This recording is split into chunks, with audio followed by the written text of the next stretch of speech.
उन्होंने कभी हेलीकॉप्टर पे माछ भात दिखाने में, कभी केक काटने में, कभी संतरा खाने में उन्होंने अपना वीडियो वायरल करता रहा। पप्पू यादव का मतलब बिहार में क्या है? सभी कास्ट के लिए, सभी रिलीजन, सभी बिहार के लिए खड़ा होना, हर गरीबों का आंसू पोंछना, हर लोगों की जिंदगी में की परछाई बनना। सब कुछ खत्म, सब कुछ खत्म। नीतीश जी तो अब क्या बोले, नीतीश जी तो कह रहे हैं कि जैसे कंगना ने कहा देश की आजादी, नीतीश साहब कह रहे हैं ये लोग कुछ किया है, सब कुछ तो आप ही किए। डबल इंजन की सरकार जिसकी बनती है वो बिहार के हित की बात बंद कर देता है। बिहारियों को ठगते क्यों हैं आप लोग? पप्पू यादव नंगा तार है, जल्दी कोई छूना चाहेगा? हमको लगता है साल भर सरकार रह गई, साल से 1.5 साल, तो नीतीश कुमार की पार्टी टूट जाएगी। सबसे बड़ी बात क्या है इसको समझिए कि एक विपरीत, एक तो 4 बार कोई निर्दलीय एमपी हिंदुस्तान के इतिहास में नहीं बनता आज तक। एक बार निर्दलीय सांसद जब कोई होता है तो दोबारा नहीं हुआ। हमारे यहाँ काली पांडे जी हुए थे, दोबारा नहीं हुए। दिग्विजय भाई हुए थे बांका से, ओम प्रकाश जी हुए थे। 4 बार पूर्णिया की जनता ने इंडिपेंडेंट एमपी बनाया। और एक ऐसी परिस्थिति जहां पर पूरे देश के पॉलिटिकल पार्टी सबसे ज्यादा मीटिंग, सबसे ज्यादा पैसा, सब कुछ वहीं खर्च किया। प्रधानमंत्री जी 2 बार चले गए। एक लास्ट दिन अररिया, पूर्णिया, जलालगढ़ के बॉर्डर पे, वहां भी नाम ले लिए जिस दिन मेरा चुनाव था, एक दिन पहले। आज चुनाव है, एक दिन पहले नीतीश बाबू 3 दिन कैंप कर गए, रोड शो 3 दिन। युवराज जी 4 दिन, 60 एमएलए, 2 राज्यसभा, 7 एमएलसी लेकर के बैठे रह गए, गांव गांव घूमे। और सबसे ज्यादा वो मुसलमान और यादवों के गांव में घूमे और कहीं नहीं गए। 200% मुसलमानों ने पप्पू यादव को वोट दिया, 85% से 92%, 85 से 92। और आदिवासी दलितों ने 80%। अपर कास्ट इतना किसी को वोट नहीं देता है सर। 80% कोई जात धर्म नहीं था। जहां कुशवाहों का वोट था वहां पर 150 कुशवाहा मुझको वोट दिया। सारे जात के यूथ पागल हो किसी के लिए, और सारे कास्ट का गरीब नहीं। तो पूर्णिया में कोई आदमी आज तक, मैं एमएलए का चुनाव लड़ा, 800 वोट से आ गए थे। हम 7 बार एमपी चुनाव लड़े पूर्णिया विधानसभा में, हम कभी आगे नहीं बढ़े, कभी। तो आप सोचिए, 9 महीने में परिणाम पूर्णिया से लेके अभी तक, और जिस तरीके से जिद पर अड़ जाना कि उनको टिकट मिल गई तो गठबंधन तोड़ देंगे। एक एरोगेंसी, क्या ये परिपक्वता थी? एक जिद। हम मधेपुरा मेरा घर है, हम 2 बार वहां एमपी बने, कभी हारे नहीं। लालू जी 2 बार हारे, मैडम सुपौल से चुनाव लड़ी। आप इसको ऐसे समझिए। 3 कारण है जिनके चलते अमूनन शिकस्त मिली। एक एरोगेंसी और ईगो उनका इतना प्रचंड पे था है। उन्हें राहुल गांधी और प्रियंका गांधी की जरूरत ही महसूस नहीं हुई। उनको लगा जहां कोऑर्डिनेशन बेहतर था, जैसे अखिलेश, राहुल जी, प्रियंका गांधी, उद्धव ठाकरे, शरद पवार, राहुल जी, आप, और जहां इन लोगों ने मेहनत किया, आप उठा के देखिए उसका रिजल्ट। और उन्होंने कभी हेलीकॉप्टर पे माछ भात दिखाने में, कभी केक काटने में, कभी संतरा खाने में उन्होंने अपना वीडियो वायरल करता रहा। और वो लाइकिंग आज के युवाओं को नहीं है ये सब चीजें। और 2 आदमी हेलीकॉप्टर पर आप घूमते रहे। जैसे मोदी जी ने कहा हमको 7 जाति का, अब एक पीएम को 7 ही जाति चाहिए। अब वो कहीं पर बोलेंगे कि भैया सारा बैकवर्ड एक, फॉरवर्ड एक हो गया, बैकवर्ड एक हो जाओ। और एक जगह जाके कहेंगे कि नहीं हम मुन्ना शुक्ला को टिकट दिए, भूमिहार को टिकट दिए, वहां सब एक मदद कर दो। तो भैया एक जगह आप गाली देंगे, दूसरी जगह वोट लेंगे। एक कैसे संभव है? 2, जहां तक मेरी समझ है, अधिक से अधिक रोड शो यदि प्रियंका गांधी जी की होती और राहुल गांधी का होता तो ये सीट 25 क्रॉस करता। एक दूसरा, पप्पू यादव को हराना या मार देना यदि आपकी मात्र फितरत थी तो आपकी राजनीतिक परिपक्वता आप एकदम बचकाना है। एक पप्पू यादव के कारण हम तो चले आए यूपी, रायबरेली, अमेठी, बनारस, सुल्तानपुर, प्रतापगढ़, गाजीपुर, चंदौली, हम तो यूपी चले आए और झारखंड चले गए। आपने पप्पू यादव के कारण आप अंदाजा कर सकते हैं कि लोगों में गुस्सा कितनी थी। मधेपुरा चुनाव हारा जा सकता है, आपका घर है। सुपौल घर चुनाव हारा जा सकता है। अररिया में 2 ठो कास्ट ही 11 लाख से ऊपर है मुस्लिम यादव। झंझारपुर, खगड़िया, दरभंगा, मधुबनी, मुस्लिम यादव भी कहाँ रहा उनके साथ। वही बात तो मैं कह रहा हूं ना, 2 ही कास्ट काफी था चुनाव जिताने के लिए उनको। सर यादवों का 20-30% वोट, इस बार भी वहां 20% वोट बीजेपी को चला जाना। आप यादवों ने कहीं वोट और मुसलमानों ने सभी जात के साथ स्टैंड किया तो याद रखिएगा वो स्टैंड है पूर्णिया। लीडरशिप का ब्लेसिंग और उनका ट्रस्ट काफी है, इनको आप समझिए। आप पप्पू यादव का मतलब बिहार में क्या है? सभी कास्ट के लिए, सभी रिलीजन, सभी बिहार के लिए खड़ा होना, हर गरीबों का आंसू पोंछना, हर लोगों की जिंदगी में की परछाई बनना। पप्पू यादव का मतलब बिहार स्टेट यूनिट या कोई हमको मतलब नहीं है। देखिए, राहुल गांधी जी ने मेरे सवाल पर गठबंधन धर्म को बचाया। उन्होंने ये उत्तर प्रदेश में भी 17 सीट लेकर के राहुल गांधी जी ने बेहतर संदेश दी और 9 सीट लेकर के आप सोचिए ना, आप मेरी बात को, जहां जहां राहुल गांधी गए हैं यात्रा में भी, किशनगंज, कटिहार, अररिया, पूर्णिया, सासाराम, अब देखिए, और चुनाव में 2 जगह गए, दोनों जगह जीते। मिश्रा जी के यहां भी गए। मिश्रा जी तो माले और खुद अपने बदौलत और राहुल जी के बदौलत चुनाव जीते। वहां कोई इनकी भूमिका थोड़ी है। जिम्मेदारी से परहेज क्यों है? क्यों आप, अगर बिहार में कांग्रेस को रिवाइव करना है तो क्यों नहीं पीसीसी आपको बना देती? सर, मैं जिम्मेदारी देना तो प्रियंका जी और राहुल जी का दायित्व है। मैं तो कंप्लीट रूप से चुनाव के बाद कांग्रेस के लिए एक एक घर, एक एक गांव हम अपना काम किए, अपने सिपाही की तरह काम किए। अमेठी में 3 दिन काम किए। जिम्मेदारी लेने के लिए हैं तैयार? यदि राहुल गांधी जी का और प्रियंका गांधी का ब्लेसिंग मिलेगा तो जिम्मेदारी बिहार में कांग्रेस की सरकार भी होगी और कांग्रेस नंबर 1 पार्टी होगी। दूसरा, आप दूसरी तरफ आते हैं, इस बार बिहार सबसे ज्यादा चर्चा में है क्योंकि वो एनडीए के साथ है। नीतीश बाबू की जो पुरानी मांगे थी, बिहार को स्पेशल स्टेटस मिले, स्पेशल पैकेज मिले, अब वो लगता है वो सपना साकार हो सब कुछ खत्म, सब कुछ खत्म। नीतीश जी तो अब क्या बोले, नीतीश जी तो कह रहे हैं कि जैसे कंगना ने कहा देश की आजादी, नीतीश साहब कह रहे हैं ये लोग कुछ किया है, सब कुछ तो आप ही किए।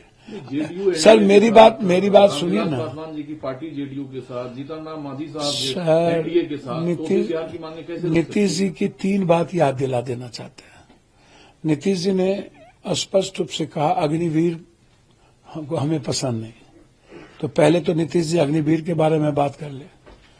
दूसरी चीज, नीतीश जी ने स्पष्ट रूप से कहा कि हमें किसी भी कीमत पर 69% आरक्षण चाहिए ही चाहिए।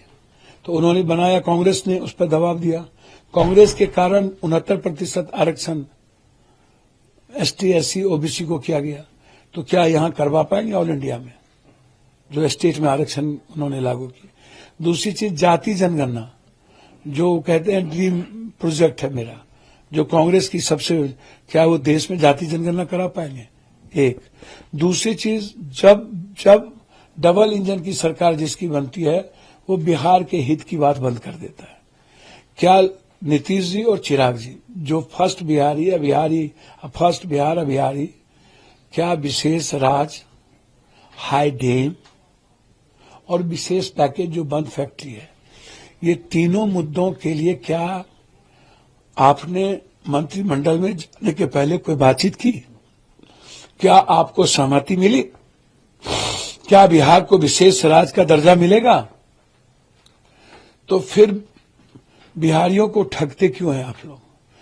पप्पू यादव का पहला डिमांड होगा,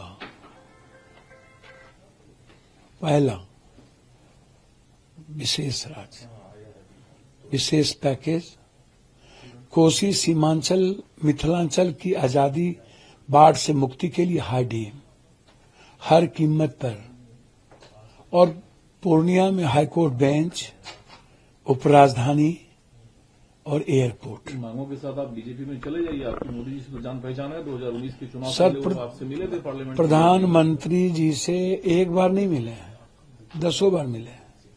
प्रधानमंत्री जी सबके प्रधानमंत्री है ना, सिर्फ बीजेपी और एनडीए के। अब तो वो नरेंद्र मोदी जी हैं नहीं, अब मोदी मैजिक तो गया और मोदी सरकार अब नहीं है, अब अनुकंपा पर मोदी जी हैं। तो अब मेरे ख्याल से अब हिंदू मुसलमान कम कर पाएंगे, अब ज्यादा नफरत की बात कम होगी। तो हम प्रधानमंत्री जी से सहयोग तो लेंगे ही, मिलेंगे भी किसी भी कीमत पर। आपको सहयोग देने में क्या दिक्कत है? क्या बीजेपी आपके संपर्क में नहीं है? अगर एक एक निर्दलीय सांसदों से संपर्क किया जा रहा है, मुझको तो आप तो नहीं बचे होंगे। संपर्क नहीं किया मुझको एक बात बताइए, पप्पू यादव नंगा तार है, जल्दी कोई छूना चाहेगा?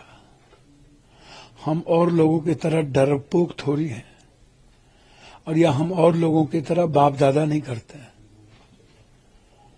हम प्रधानमंत्री जी का सम्मान करेंगे, मेरे भी प्रधानमंत्री हैं। लेकिन दिक्कत क्या है बीजेपी की, मेघालय में साथ लिए उनको खत्म कर दिए, जगन का साथ लिए उनको खत्म कर दिए, बीजू दा का साथ लिए उनको खत्म कर दिए। हमको लगता है साल भर सरकार रह गए, साल से 1.5 साल, तो नीतीश कुमार की पार्टी टूट जाएगी।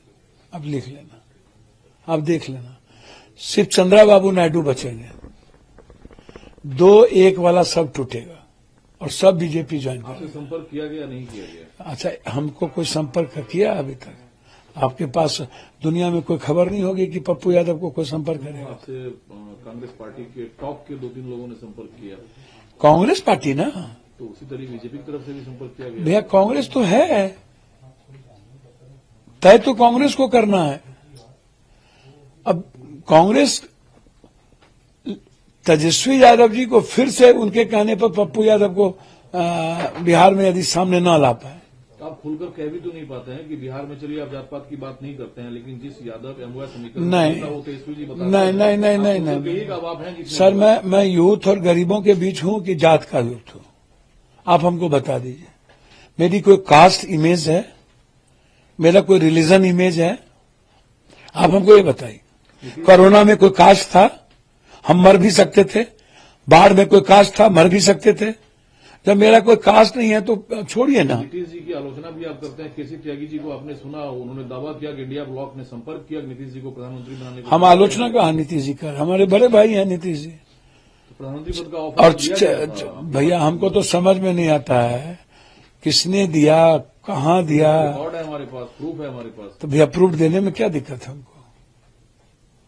उनको प्रूफ देने में क्या दिक्कत है? और हम त्यागी जी से आग्रह करेंगे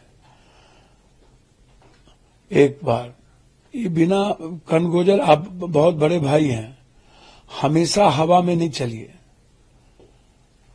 और नीतीश बाबू राजनीति के अंतिम पड़ाव पर हैं, और मुझे लगता है यदि प्राइम मिनिस्टर का उनको ऑफर दिया गया होता तो बिहार के लिए उनको प्राइम मिनिस्टर, अंतिम में प्राइम मिनिस्टर से बड़ा क्या होता है? बनना चाहिए, ले लेना चाहिए, और बिहार में प्रथम प्रधानमंत्री के रूप में उनका नाम दर्ज होता आजीवन, वर्ल्ड हिस्ट्री बनती उनकी। वो छोड़ दिए, बारे बा, और आगे भी मौका है।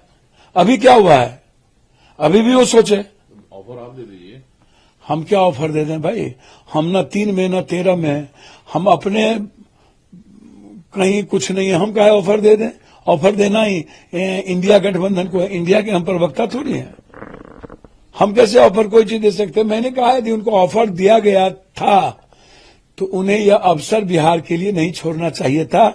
विशेष राज उनके हाथ में होता और बिहार की तरक्की तो हो जाती। शुभकामना आपकी तरफ से मोदी जी के लिए। हालांकि कांग्रेस ने कहा इनविटेशन नहीं है, शामिल नहीं होंगे। ममता बनर्जी ने कहा हमें इनविटेशन नहीं है। हम लोग को तो कोई इनविटेशन ही नहीं है। अच्छा, दिक्कत क्या है कि जैसे मैं सोचता था कि चंद्रशेखर रावण जी को इंडिया कैंप बुलाती, उनको भी बुलाना चाहिए था, क्योंकि और बेनीवाल जी उन्हीं के गठबंधन से लड़ रहे हैं, तो मीटिंग में क्यों नहीं बुलाए वो हम नहीं जानते। मुझे दिक्कत क्या है कि जब इंडिया की बैठक होती है तो उसमें जो एक एलाइज भी है बीजेपी बुलाती है, आप नहीं बुलाते। तो इन सब चीजों को भी समझने की जरूरत है। और मुझे लगता है कि देश के तीसरे बार प्रधानमंत्री वो बन रहे हैं, तो मैं एक आग्रह उनसे जरूर करूंगा कि नफरत और हिंदू मुसलमान की राजनीति छोड़ के गरीबी और गरीब खत्म करने की उन्हें अब चुनौती लेनी चाहिए और रोजगार पर यूथ पे फोकस करनी चाहिए। कामना 5 साल के लिए दे रहे हैं ना भैया, हम 5 साल के लिए शुभकामना कहाँ दे रहे हैं? हम कह रहे हैं कि उन्हें प्रधानमंत्री के रूप में, हमको लगता है नरेंद्र मोदी जी बीच में ही किन्हीं को सत्ता हस्तांतरण न कर दें। जो परिस्थितियां हैं, 5 लोग तो बीजेपी के चले गए हैं ममता कैंप में, तार भी आ गया। चलिए आखिरी सवाल, और शिंदे का 5 लोग उद्धव ठाकरे जी। बिहार के नेताओं को जो मंत्री के तौर के पार्टी से, नीतीश जी की पार्टी से, चिराग पासवान की पार्टी से क्या मिनिस्ट्री मिलना चाहिए ताकि भैया अब उनकी भी बात नहीं ताकि बिहार का भला हो? सर, कोई मिनिस्ट्री ले लें, भला होने वाला नहीं है। इसके पहले कौन सा भला हुआ? ले लो ना भैया, सरफेस ट्रांसपोर्ट लो, स्वास्थ्य विभाग लो, रेलवे लो ना, ग्रामीण लो, एकदम मत छोड़ो। और इंफ्रास्ट्रक्चर को कंप्लीट, अब होम एमओएस बीत लेने से कोई फायदा नहीं। आंख बंद करके रेलवे लेना चाहिए, ग्रामीण लेना चाहिए, स्वास्थ्य लेना चाहिए, सरफेस ट्रांसपोर्ट ले लेना चाहिए, जिससे बिहार का मजबूती के साथ इंफ्रास्ट्रक्चर, इंडस्ट्री लेकर के कुछ भी, ये फैक्ट्री जब तक बना देंगे कुछ नहीं हो सकता।